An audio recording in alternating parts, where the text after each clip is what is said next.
Biscuit चाहिए। अरे खा ले बेटा, वही मिला था मुझे। मुझे लाल बिस्कुट चाहिए। अच्छा ठीक है, खा ले। अरे कुलसुम, एक कप चाय पिला दो यार, बहुत थक गया हूँ। चाय तो मैं पिला दूंगी, लेकिन वो फॉर्म का क्या हुआ? फॉर्म, हाँ मैं उसको जमा कर दूंगा ना। अब तो शाम हो गई, कल सुबह जाकर पहला काम आप बैंक में फॉर्म जमा करेंगे। हाँ बाबा, कल मैं पहला काम यही करूंगा कि बैंक में जाके फॉर्म जमा करूंगा, ठीक है? ठीक अब जल्दी है। से चाय पिलाओ।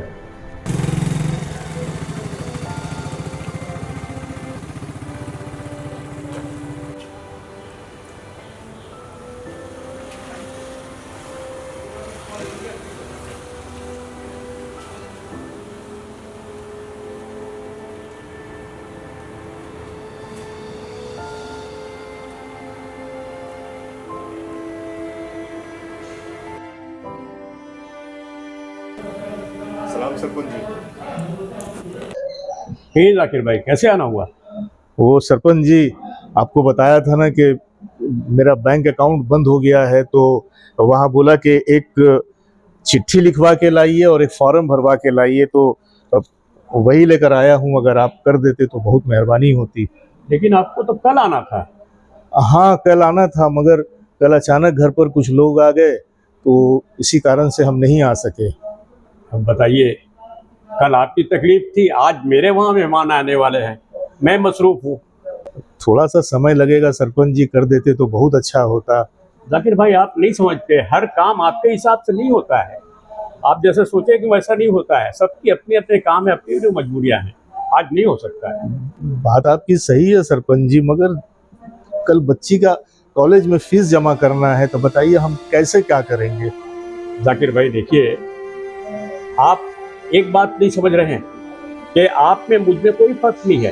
फर्क सिर्फ ये है कि मैं शिक्षित हूँ, इसलिए आप मेरे पास आए हैं। आपने शिक्षा हासिल नहीं किया, इसलिए आप दर बदर दौड़ रहे हैं। तो शिक्षा ज़रूरी है, और आज मेरी मजबूरी है, मैं आपको टाइम नहीं दे सकता। सरपंच जी, अगर हम भी शिक्षित होते तो हम थोड़े ही ना हम इधर उधर जाते। शिक्षित नहीं हैं तभी तो हम आपके पास आए थे कि अगर आप ये फार्म भर देते तो बहुत उपकार होता सरपंच जी। ठीक है, आप दूसरे दिन आइए, मैं फार्म भर दूंगा, और नहीं तो दूसरे से भरवा लीजिए फॉर्म। ठीक।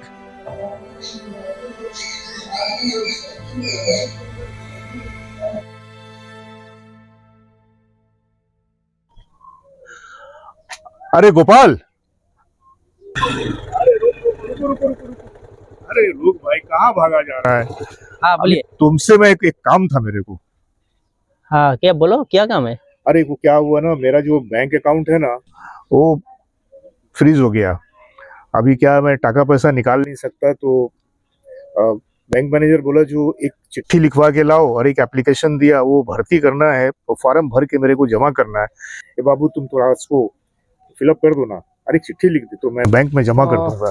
अच्छा ठीक है, हाँ तुम बाद में आओ ना, मैं हम बहुत बिजी है, तुम बाद में आओ, हम लिख देगा। अरे गोपाल, बहुत जरूरी है बाबा, कल तेरा भतीजे का हमको फीस जमा करना है हाँ ठीक कॉलेज में। है, हम समझ लिया, तुम आओ ना, टेंशन कर लो, बाद में आओ ना, हम लिख देगा, हमारा थोड़ा काम है ना, बाद में लिख पाँच देगा। मिनट का काम है बाबा, भर देना। हाँ मेरा पास अब टाइम नहीं है, तुम बाद में आओ ना, हम भर देगा, ठीक है, हम थोड़ा बिजी है। आओ ठीक है, तुम बाद में आओ ना, हम भर देगा, ठीक है।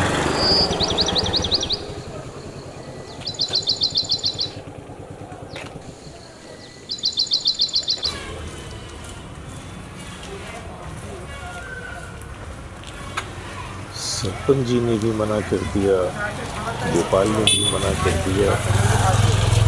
इससे मास्टर जी के पास जाऊं क्या? बोलिए, क्या कह रहे थे आप? मास्टर साहब, अभी आपको शायद पता नहीं है, बैंक वालों ने बहुत अजीब अजीब सा कानून बना दिया है। हाँ। और मेरे अकाउंट को वहाँ पे उन लोगों ने लॉक कर दिया। हाँ। अब प्रॉब्लम ये है कि घर का खर्चा के लिए भी पैसा चाहिए, घर में थोड़ा बहुत कैश कैप चाहिए, और कल ही बाबू का कॉलेज का फीस जमा करना है। तो अभी जो अकाउंट को लॉक कर दिया, तो अभी तो मैं कुछ कर ही नहीं पा रहा हूँ, एकदम मेरा कुछ समझ में नहीं आ रहा। बैंक गया था तो बैंक में वो मेरे को ये पकड़ा दिया आपको जो क्या? दिखाया हमने ना, वो जो दिखाया था। हाँ वो फार्म पकड़ा दिया और बोला एक चिट्ठी लिख के लाओ और फार्म को भर के लाओ। तो इसमें क्या दिक्कत है? हम तो आपको फॉर्म भी भरवा देंगे और चिट्ठी भी लिख देंगे। तो इसमें परेशानी क्या है? परेशानी मास्टर साहब आपको नहीं है, मैं अनपढ़ा आदमी, मेरे लिए तो बहुत बड़ा परेशानी। आपको मालूम है अरे। फार्म भरवाने के लिए कितना जगह पे मुझको जाना पड़ा, मगर कोई भी मेरा मजबूरी को समझने को तैयार नहीं हुआ। वो तो बस ऊपर वाले का करम हुआ कि मेरा दिल में आया कि अब आप ही से बात करूँ मैं। हाँ, मैं समझ सकता हूँ, किसी किसी की, हर कोई अपनी तकलीफ में जी रहा है।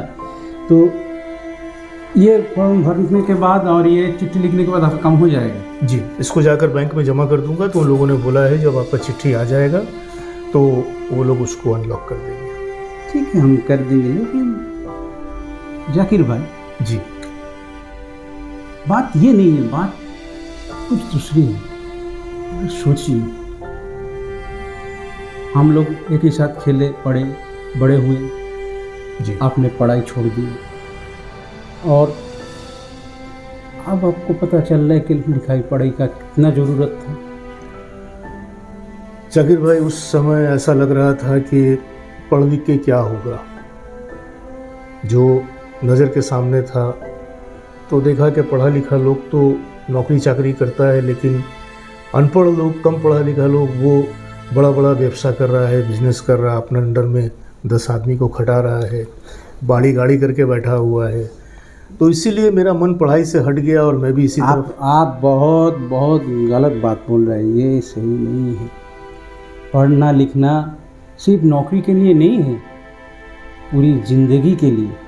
अगर आपको आज पता चल रहा है कि आपने लिखाई पढ़ाई नहीं की तो आपका इतना नुकसान हो रहा है, आप अपने बेटे को फीस भी नहीं भर सकते, जी। तो सोचिए आगे जाके क्या होगा। मेरा गलती है इसलिए कि बस यही सोच करके दो पढ़ाई लिखाई करके क्या होगा। मैं बेटा के ऊपर में उतना जोर नहीं डाल रहा था, लेकिन मास्टर साहब अब समझ में आ गया। अब समझ में आ गया जो जीवन में कुछ हो नहीं हो, लेकिन आदमी के लिए पढ़ाई लिखाई बहुत ज़रूरी है। डियर सर, नहीं, हाँ, डियर मैनेजर बैंक ऑफ,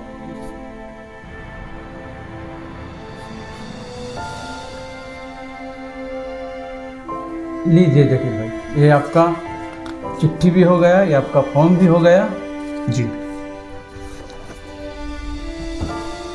बहुत बहुत शुक्रिया आपका मास्टर साहब, तब मेरा काम हो जाएगा।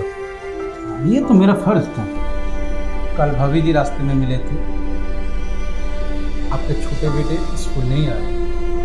अगर आप आज ये समझ सकते हैं कि आपने लिखाई पढ़ाई नहीं की है तो आज आप दर बदर हो रहे हैं, तो सोचिए आगे के दिन में आपके छोटे बेटे में कितने परेशानी आएगी। और रहा शिक्षा, सिर्फ बही खाते की शिक्षा ये अच्छा नहीं है, बल्कि एक जागरूक शिक्षित होना यही सबसे बड़ी बात है। क्योंकि जब जागरूक होते हो आप, तो आपको आपका हक, आपको आपका जो लेना है, जो देना है, क्या लिखना है, कहाँ नहीं लिखना है, आप समझ में आए, तभी तो आप कुछ बन पाएंगे और किसी को कुछ बना पाएंगे। मुझे और कुछ नहीं कहना है, बाकी तो आप बेहतर समझें।